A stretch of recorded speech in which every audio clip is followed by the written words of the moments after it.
Hello. It is good to be back. Been a while, it's been a few weeks since the Euros finished.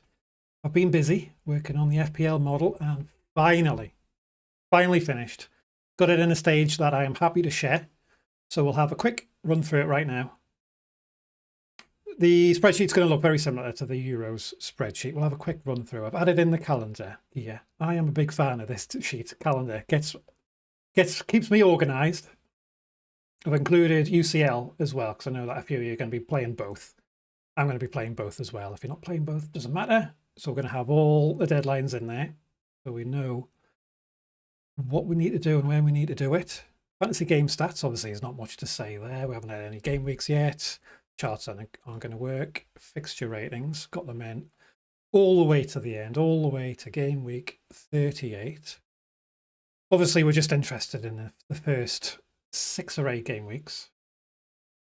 Looking at that here, I do like Liverpool's fixtures the most for the first few game weeks. Man City got Chelsea up first, and a lot of their players, well, a few of their players played in the Euros and are still on a break. So it remains to be seen who's going to be back for the Chelsea game. And then in game week 5, Arsenal at home, very difficult fixture, and Newcastle away, that's a tricky one as well. And obviously Arsenal have got their Man City fixture in week 5 as well, but Liverpool, their hardest fixture in the first sort of 6, 7, 8 game weeks away to Man United. It's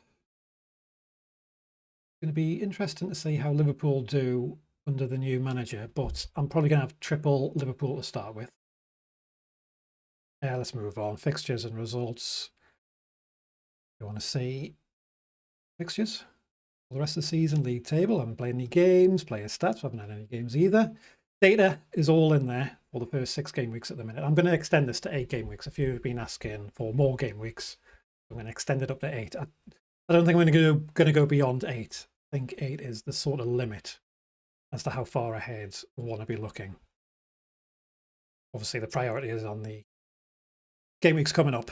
So everything in there is in the data sheet, and then X tab is just the points total by game week. And we have Salah coming out on top as a top player for the first 6 game weeks.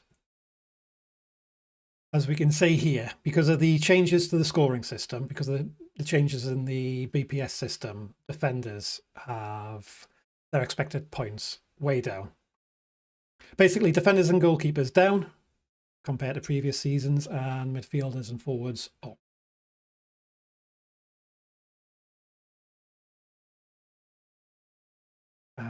We've got the goalkeeper rotation sheet in there as well.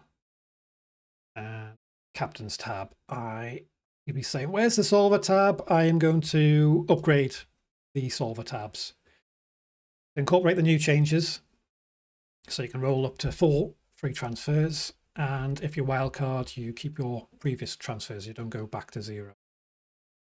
So there's big changes, and we are going to need an upgraded solver to take advantage of these new changes.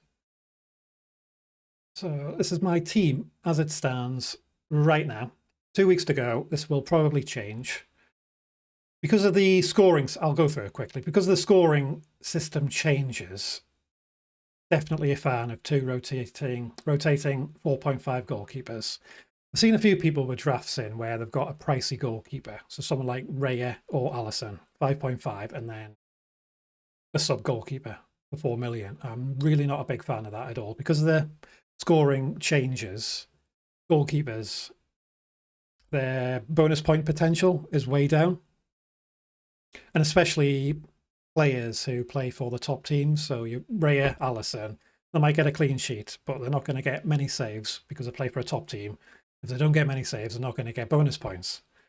So yeah, I'm really not a fan of having a pricey goalkeeper and a bench fodder. I think 2 4.5s is the way to go.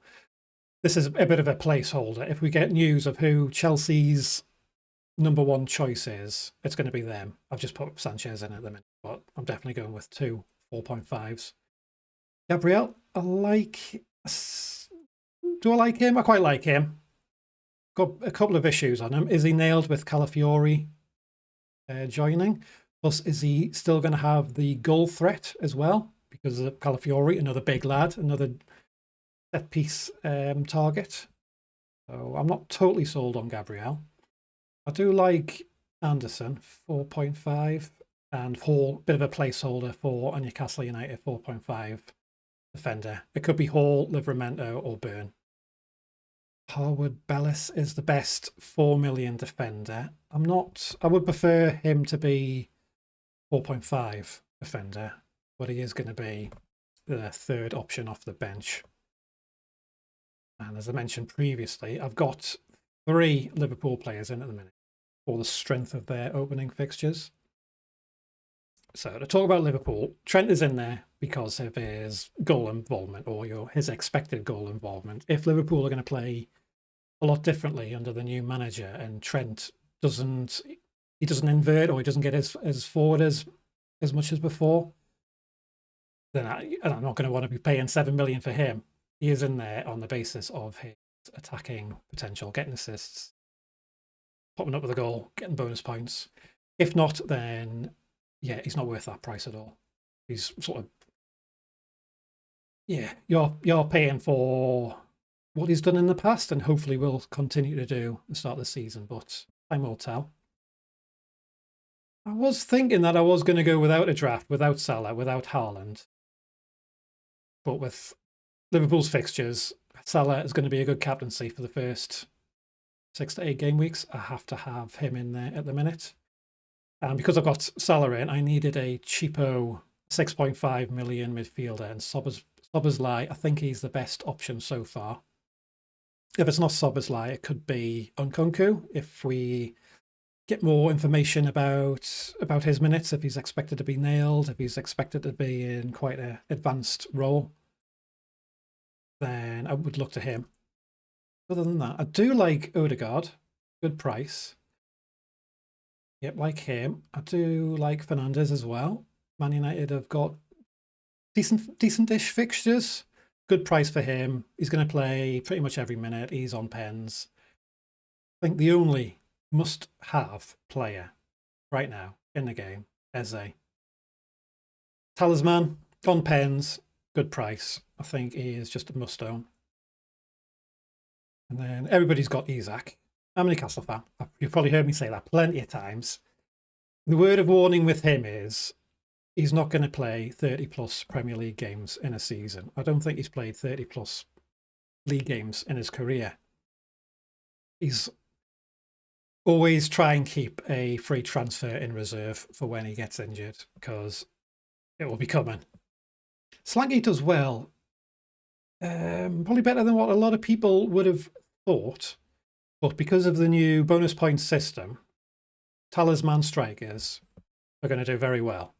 So if Bournemouth score, Slanky is likely to be involved, either scoring the goal or assisting. Plus, Bournemouth haven't got a great defence, so he's less likely to be in competition with their goalkeeper and defenders for the bonus points.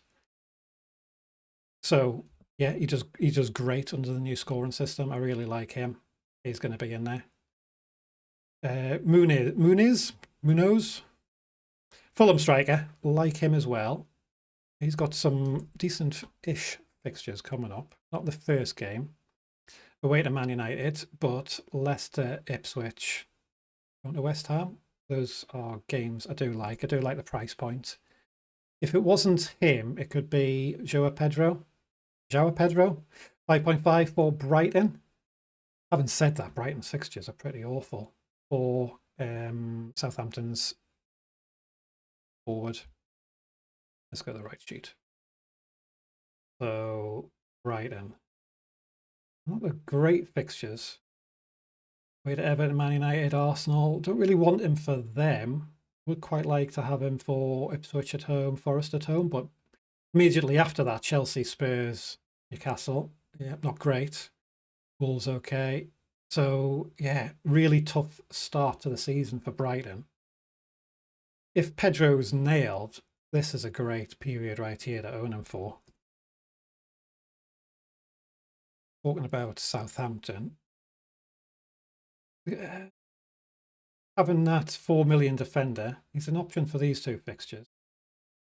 Maybe that one as well, if I still have him. I still would prefer him to be a 4.5 million defender. There's plenty of good options in the 4.5 million price point.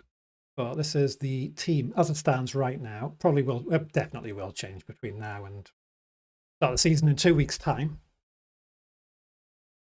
So I could always downgrade Trent to another 6 million defender and then maybe upgrade Szoboszlai.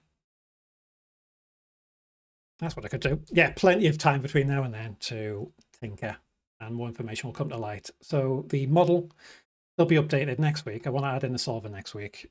It'll be updated maybe 2-3 times in the preceding week, the week before the season. So, yeah, any questions? Let me know. As always, thanks for watching.